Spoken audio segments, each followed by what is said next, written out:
ओम श्री हरि नारायण। ओम नमो भगवते वासुदेवाय नमः।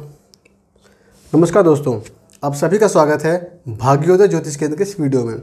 साथियों, अभी तक ज्योतिष सीखने के क्रम में हमने सूर्य के विषय में जाना था, चंद्रमा के विषय में जाना है, मंगल, बृहस्पति और शुक्र के बारे में जाना है। साथियों, इन सभी ग्रहों के बारे में अगर आपने मेरी वीडियो नहीं देखी हैं तो इन सभी वीडियोज़ के मैं लिंक अपने डिस्क्रिप्शन बॉक्स में डाल दूँगा, आप वहाँ पर देख सकते हैं। साथियों, आज मेरा ज्योतिष सिखाने के ग्रहों के संबंधित जिस ग्रह के बारे में बात करने वाला हूँ वो शायद हमारे ज्योतिष शास्त्र के सबसे ज़्यादा अनोखे ग्रह हैं। साथियों, आज मैं बात करने वाला हूँ शनि महाराज के बारे में।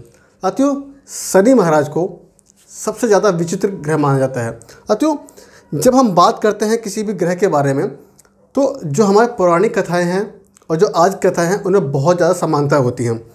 जैसे कि हमारे ऋषि मुनियों ने पहले बता दिया था कि भैया शनि को पृथ्वी का और सूर्य का चक्कर लगाने में लगभग 30 वर्ष लगते हैं और शायद वही आज हमारे साइंटिस्ट भी बताते हैं। साथियों, शनि को किसी भी एक राशि को पार करने में 2.5 वर्ष लगता है, जो कि शायद सभी ग्रहों से सबसे ज़्यादा है, क्योंकि एक महीने में सूर्य महाराज अपनी राशि बदल लेते हैं, चंद्रमा जी तो 2.5 दिन में बदल लेते हैं, मंगल, बुध, शुक्र ये भी ज़्यादा 2-2.5 से 3 महीने के आसपास में बदल लेते हैं। सबसे ज़्यादा इससे ज़्यादा जो समय लगता है वो बृहस्पति महाराज को लगता है, जो 1 वर्ष तक एक राशि में रहते हैं। साथियों, मैं कभी भी सोचता हूँ कि हमारे जो ये ऋषि मुनि थे ये कितने ज़्यादा ज्ञानी थे, कितने ज़्यादा नॉलेजेबल थे। साथियों, आपको पता है कि कुंभ का जो मेला लगता है, कुंभ लगता है, ये हर 12 वर्ष में लगता है। और वो कब लगता है कि जब गुरु महाराज कुंभ राशि में होते हैं। ये बात शायद हमारे ऋषि मुनियों से बहुत सालों पहले बता दिया था, जो कि आज हमारे साइंटिस्ट बता पाते हैं कि हाँ 12 वर्ष में शनि और बृहस्पति जी एक चक्कर पूरा करते हैं सूर्य का। अच्छा, उसी तरह से ही शनि महाराज के बारे में बता दिया मैंने कि वो लगभग 30 वर्ष में सूर्य का एक चक्कर लगाते हैं। तो 2.5 वर्ष उनका 1 साल वो रहते हैं, 2.5 साल एक राशि में रहते हैं।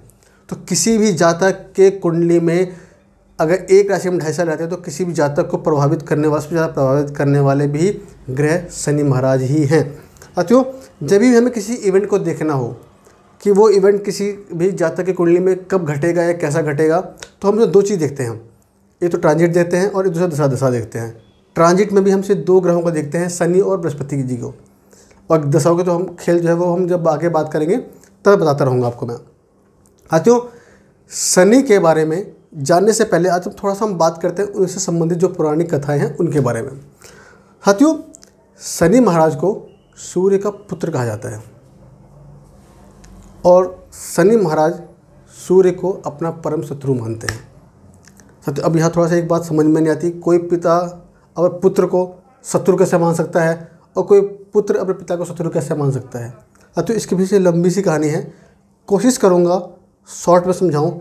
और साथियों, हाँ, आज का मेरा वीडियो हो सकता है काफ़ी बड़ा हो जाए, तो इसके लिए भी क्षमा कीजिएगा, क्योंकि साथियों मैं कोशिश करूंगा कि आपने इस वीडियो में मैं आपको शनि संबंधित जितनी भी चीज़ें हैं, आप लोगों के मन में जितना भी शनि के संबंधित जितना भी विचार है उससे संबंधित मैं आपको जितना अधिक से अधिक ज्ञान हो सकता है मैं दे सकूँ।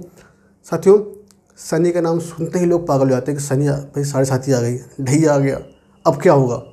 साथियों, मैं बताता हूँ आपको, आज की इस वीडियो के बाद सर आप लोग ये समझ जाएंगे कि शनि के बारे में हम जो सोचते थे अब तक आए हैं शायद ऐसा नहीं था।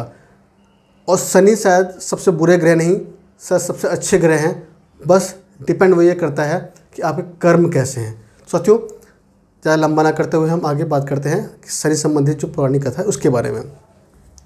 साथियों, शनि महाराज सूर्य के पुत्र थे और उनकी माता के विषय में ये कहा जाता है कि सूर्य और संध्या जी का विवाह हुआ था, तो संध्या जी सूर्य का ताप सहन करने में बहुत ही ज़्यादा असहज थी।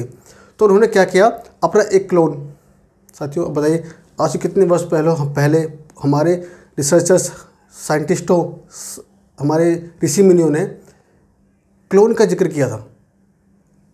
वही क्लोन, मतलब संध्या ने अपना एक क्लोन पैदा किया, उस क्लोन का नाम था छाया, और उसको सूर्य जी के पास छोड़ के वो तपस्या के लिए चली गई ताकि वो अपने आप को सूर्य का जो ताप है उसको सहने योग्य बना ले। साथियों, सूर्य और छाया से शनि महाराज का जन्म हुआ। साथियों जब शनि महाराज का जब जन्म हुआ तो शनि महाराज का कलर थोड़ा काला था। अब सूर्य को लगा कि भैया मैं तो इतना तेजवान, मेरी पत्नी में तेजवान, तो ये मेरी पुत्र जो मेरा पुत्र पैदा हुआ ये इतना काला कैसे पैदा हुआ। तो उन्होंने रिसर्च कर अपना स्टार्ट किया, खोजबीन करना कि ऐसा क्या आखिर हुआ क्या। तो जब उन्हें पता चला कि भाई ये तो संध्या की छाया थी, तो उन्होंने क्या किया, उनको अपने घर से निकाल दिया। जब उन्हें निकाला गया तो शनि महाराज को जब उनके साथ माता साथ चले गए वो, तो साथियों मैं कभी कभी सोचता हूँ कि इन पौराणिक कथाओं का इन ग्रहों से ज्योतिष से संबंध आखिर क्या है। तो यहाँ समझ में आता है कि आखिर ये जो पौराणिक कथाएँ थी, अगर हम इनको समझ जाएं तो हम हर ग्रह के बारे में, उसका नेचर क्या है, वो किस तरह से बिहेव करता है, हमें सब समझ में आ जाएगा। फॉर एग्जांपल जैसे शनि महाराज की हम बात कर रहे हैं, जब शनि महाराज को उनकी माता के साथ जब निकाल दिया गया तो शनि महाराज को ये लगा कि मेरे पिता ने मेरी माता के साथ बहुत बड़ा अन्याय किया है, शायद इसीलिए उन्होंने सूर्य को अपना परम शत्रु मान लिया। और इस चीज़ का जब जिक्र हम कभी आगे बात करेंगे, जबकि ग्रहों के बारे में कि ग्रहों को हम कैसे कैसे आपस में सबकी शत्रुता मित्रता है, उस बारे में बात तब करेंगे। साथियों एक पीड़ित व्यक्ति, जिस इंसान को खुद ही पीड़ा बहुत झेलने को मिली है, वो किसी भी इंसान को, ऐसे इंसान को देख करके बहुत दुखी हो जाता है जिसको पीड़ा मिलती है। साथियों जिस इंसान ने अपने लाइफ में किसी को भी पीड़ा दी है, चाहे वो या फिर किसी स्त्री को, किसी भी महिला को या अपने माता पिता को जिसने अपमान किया होगा, उन सभी को शनि के जो प्रकोप होता है उसे झेलना ही पड़ता है।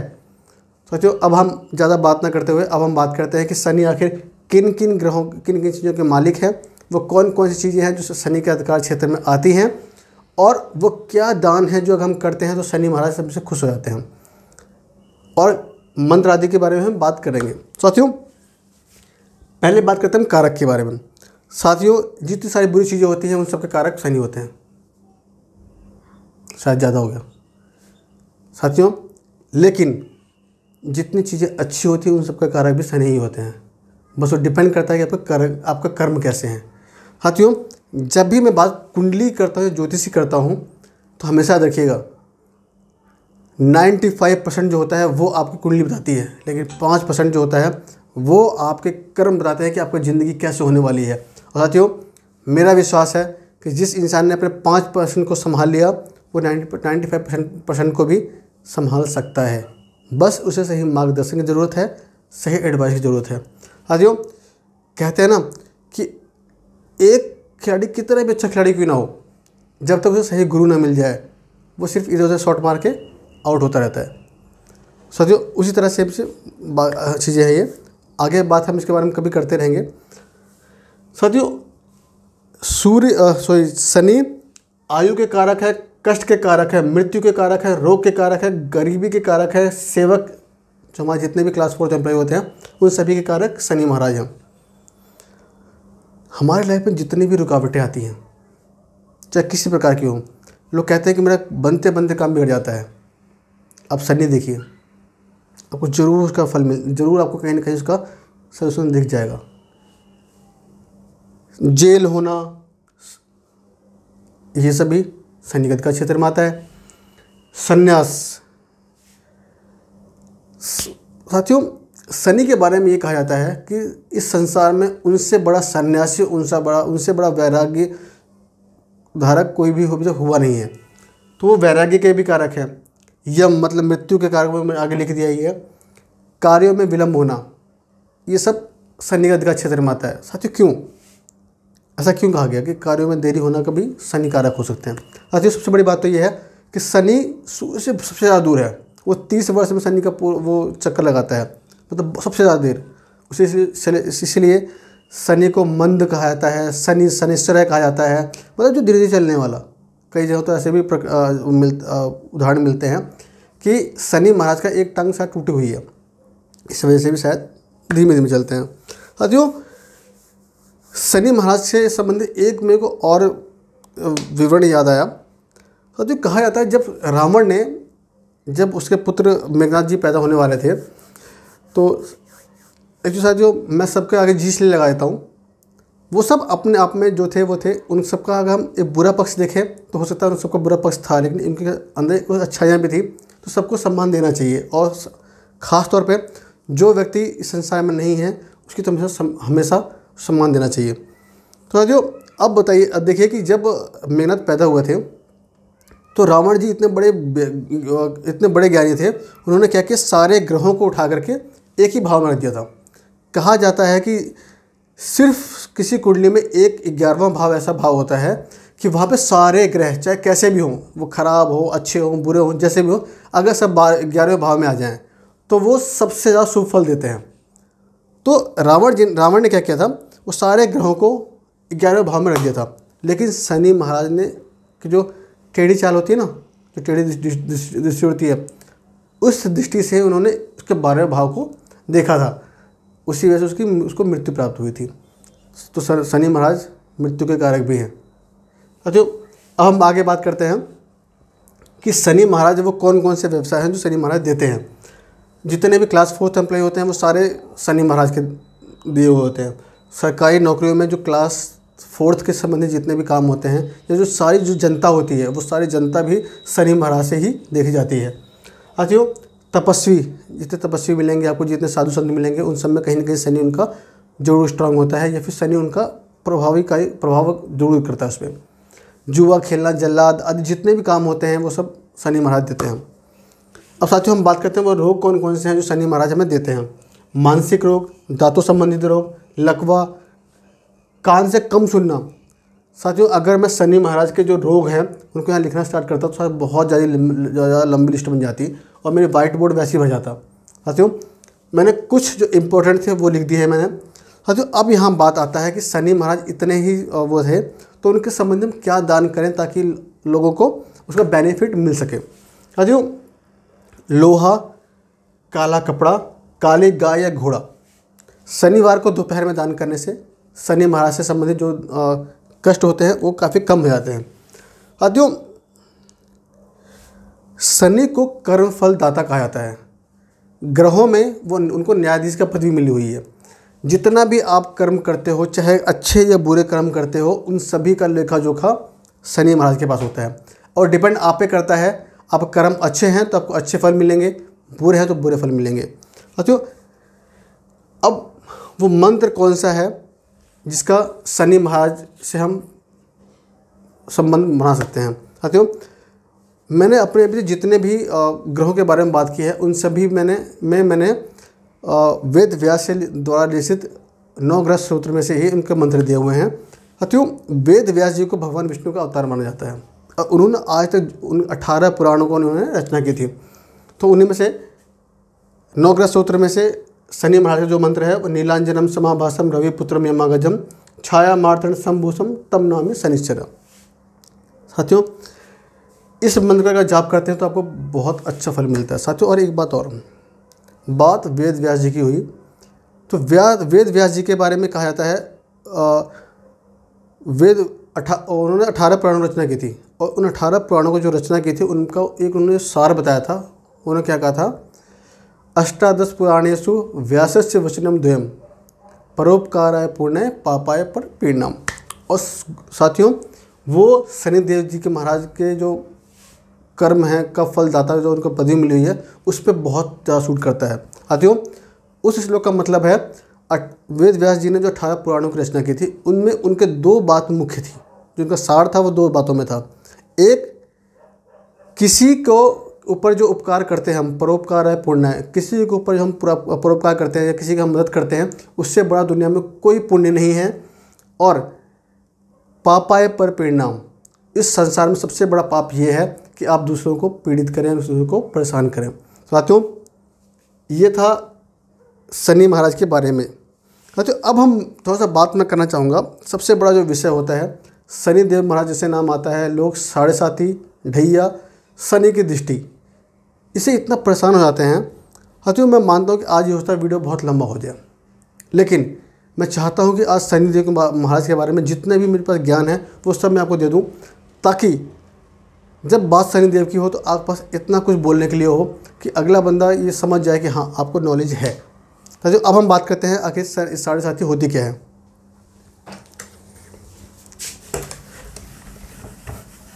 साथियों 7.5 का जो मेन कॉन्सेप्ट है वो ये है कि चंद्रमा को शनि महाराज अपना परम शत्रु मानते हैं।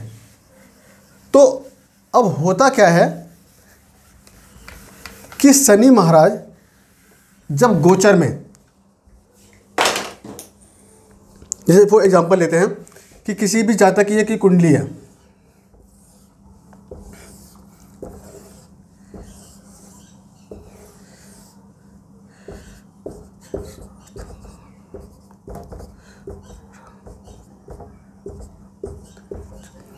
किसी जातक की कुंडली है, इसमें मान लीजिए चंद्रमा यहाँ बैठे हुए हैं,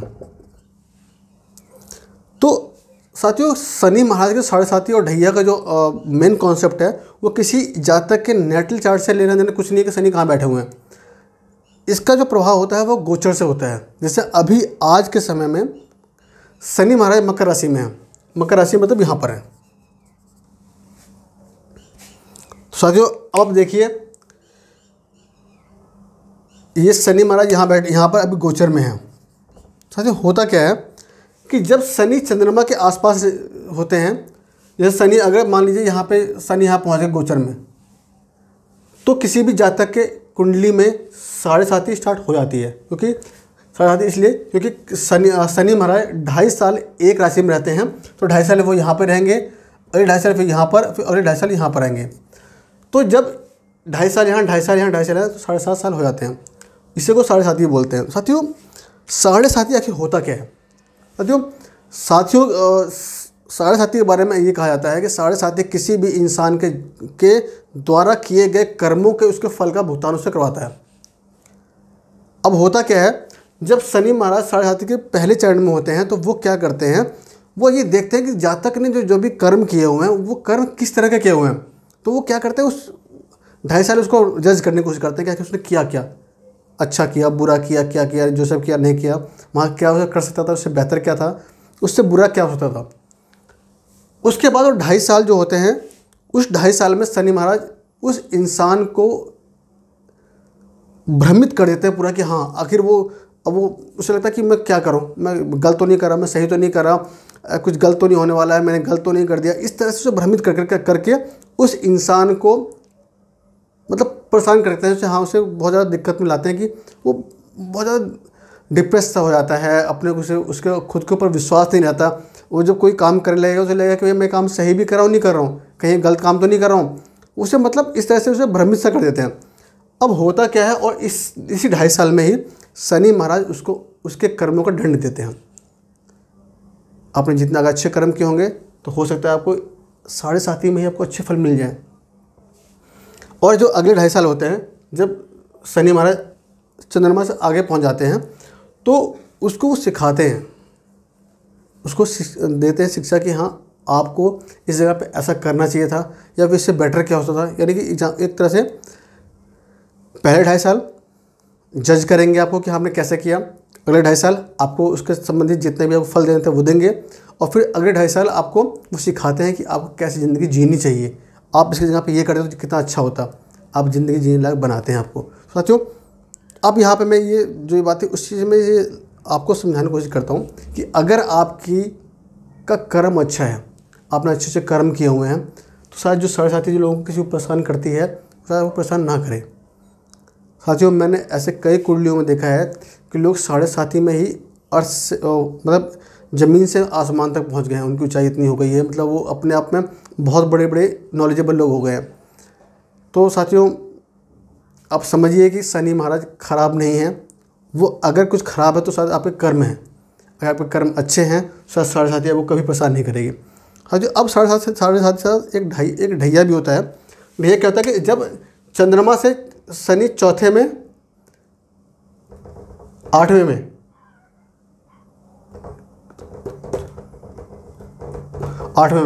जैसे चंद्रमा यहाँ पर है गोचर में, शनि यहाँ पे आ जाए या यहाँ पे आ जाए तो ये उनकी ढैया स्टार्ट हो जाती है।